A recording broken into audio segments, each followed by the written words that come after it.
Modern Wars अब सिर्फ borders और मिसाइल बेसिस तक महदूद नहीं है। ये क्लाउड सर्वर्स और डेटा सेंटर्स तक पहुंच चुकी है और ईरान इस बात को भली भांति जानता है कि जितना इंपॉर्टेंट हथियारों को तबाह करना है, उतना ही इंपॉर्टेंट उनके लिए इस जंग में डेटा सेंटर्स को तबाह करना भी है। एक टेक जायंट का इंफ्रास्ट्रक्चर किसी देश के मिलिट्री इंटेलिजेंस का सबसे बड़ा वेपन हो सकता है, और अगर ये वॉर डिजिटल से फिजिकल डिस्ट्रक्शन में बदल जाए तो ग्लोबल टेक और ग्लोबल पावर बैलेंस पर इसका क्या असर होगा। दर्शकों, आज हम बात कर रहे हैं मिडिल ईस्ट में चल रहे उस सबसे बड़े डिजिटल काइनेटिक शिफ्ट की, जिसने पूरी दुनिया के डिफेंस एक्सपर्ट्स और टेक कॉन्ग्लोमेरेट्स की नींदें उड़ा दी हैं। स्टोरी की शुरुआत होती है ईरान के इस्लामिक रेवोल्यूशनरी गार्ड कॉर्प्स यानी IRGC के उस सनसनीखेज ऐलान से, जिसमें उन्होंने दावा किया कि ऑपरेशन नस्र 2 के 27th वेव के दौरान उन्होंने बहरीन में स्थित अमेज़न के रिमेनिंग डेटा इंफ्रास्ट्रक्चर को पूरी तरह से डिस्ट्रॉय कर दिया है। यानी वहां के अमेज़न डेटा इंफ्रास्ट्रक्चर का नामो निशान मिटा दिया है। ये कोई पहला हमला नहीं था। इससे ठीक पहले 24th वेव के दौरान 21 जुलाई को IRGC ने अमेज़न वेब सर्विसेज के बहरीन क्लाउड रीजन, जिसे ME South 1 कहा जाता है, वहां पर क्रूज मिसाइल से स्ट्राइक किया था। पर 27th वेव के बाद IRGC का कहना है कि अमेज़न का बचा कुचा स्ट्रक्चर भी अब पूरी तरह से एनिहिलेट कर दिया गया है। लेकिन सवाल ये उठता है कि आखिर ईरान एक सिविलियन टेक जायंट अमेज़न के सर्वर्स को टारगेट क्यों कर रहा है। IRGC का ऑफिशियल स्टेटमेंट इसका सीधा और बड़ा जवाब देता है। ईरान का क्लेम है कि AWS का ये बहरीन फैसिलिटी सिर्फ नॉर्मल ई-कॉमर्स या क्लाउड स्टोरेज का काम नहीं कर रही थी। उनके मुताबिक ये फैसिलिटी पेंटागन और अमेरिकन मिलिट्री को real time battlefield intelligence, data processing और इंफॉर्मेशन एक्सचेंज सप्लाई करने का सबसे बड़ा हब थी। तेहरान ने यह भी पॉइंट आउट किया है कि ये इंफ्रास्ट्रक्चर पेंटागन के joint war fighting cloud capability यानी JWCC प्रोग्राम का हिस्सा था। JWCC वही $multi-billion पेंटागन प्रोजेक्ट है जिसमें AWS, माइक्रोसॉफ्ट, गूगल और ओरेकल जैसे टेक जायंट्स US मिलिट्री को हाई स्पीड, सिक्योर AI और क्लाउड कंप्यूटिंग कैपेबिलिटीज प्रोवाइड करती हैं। ईरान के मुताबिक इस डेटा सेंटर का इस्तेमाल US forces regional military operations और कॉम्बैट टारगेटिंग के लिए कर रही थी।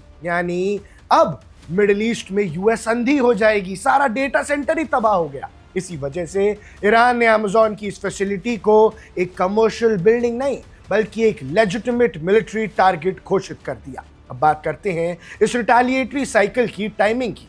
ईरान ने स्ट्राइक्स ऐसे वक्त पर किए जब US और ईरान के बीच डायरेक्ट एस्केलेशन पीक पर पहुंच चुका है। तेहरान के मुताबिक ये स्ट्राइक US मिलिट्री एग्रेशन के जवाब में की गई, खासकर उन रिपोर्ट्स के बाद जहां खुजेस्तान प्रोविंस के दरखोविन न्यूक्लियर साइट पर US स्ट्राइक्स ने क्लेम किया था। जब IRGC ने यह जवाबी कार्रवाई की तो मिडिल ईस्ट में खाली अमेज़न ही नहीं बल्कि पूरी अमेरिकन डिजिटल फुटप्रिंट पर एक गहरा असर पड़ा है।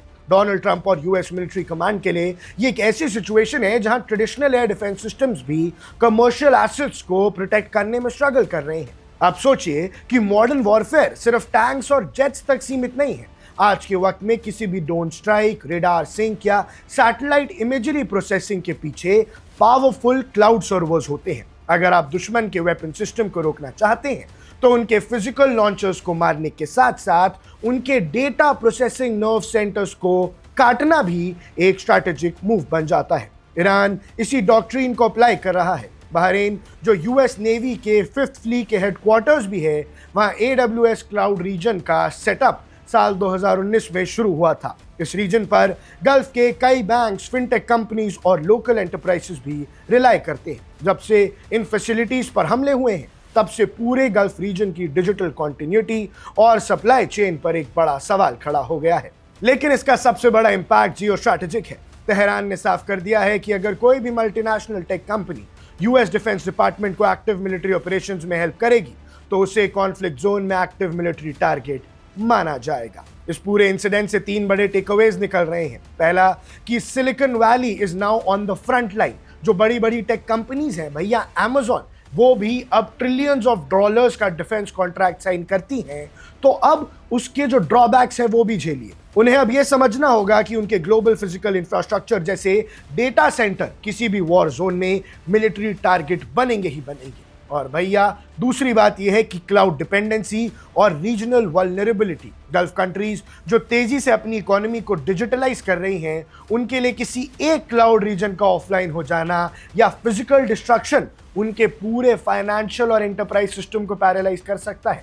आप समझिए कि इससे पूरे मिडिल ईस्ट का क्लाउड सिस्टम हिल जाएगा, दबाव पड़ेगा हमलों से भी ज्यादा। अब भैया तीसरा, एसिमेट्रिक वॉरफेयर का ये नया दौर है। क्रूशियल इंटेलिजेंस हब्स को डिस्ट्रॉय करके ईरान यूएस मिलिट्री के आंख और कान को अंधा और बहरा बनाने की कोशिश कर रहा है। देखना यह होगा कि आगे क्या होता है। क्या वॉशिंगटन इसका जवाब और बड़े काइनेटिक स्ट्राइक से देगा, और क्या सिलिकॉन वैली के बाकी जायंट्स अपने मिडिल ईस्ट एसेट्स को सिक्योर कर पाएंगे? यह आने वाला वक्त बताएगा। पर एक बात साफ है कि जियोपॉलिटिक्स का ये नया चैप्टर सिर्फ जमीन और आसमान में नहीं, बल्कि सर्वर रैक्स और फाइबर ऑप्टिक केबल्स के बीच लड़ा जा रहा है। ऐसे में जो भी आपकी राय है हमें कमेंट सेक्शन में जरूर बताइएगा। अब देख रहे हैं वन इंडिया, मैं हूं आकर्ष Kaushik. Subscribe to One India and never miss an update. Download the One India app now.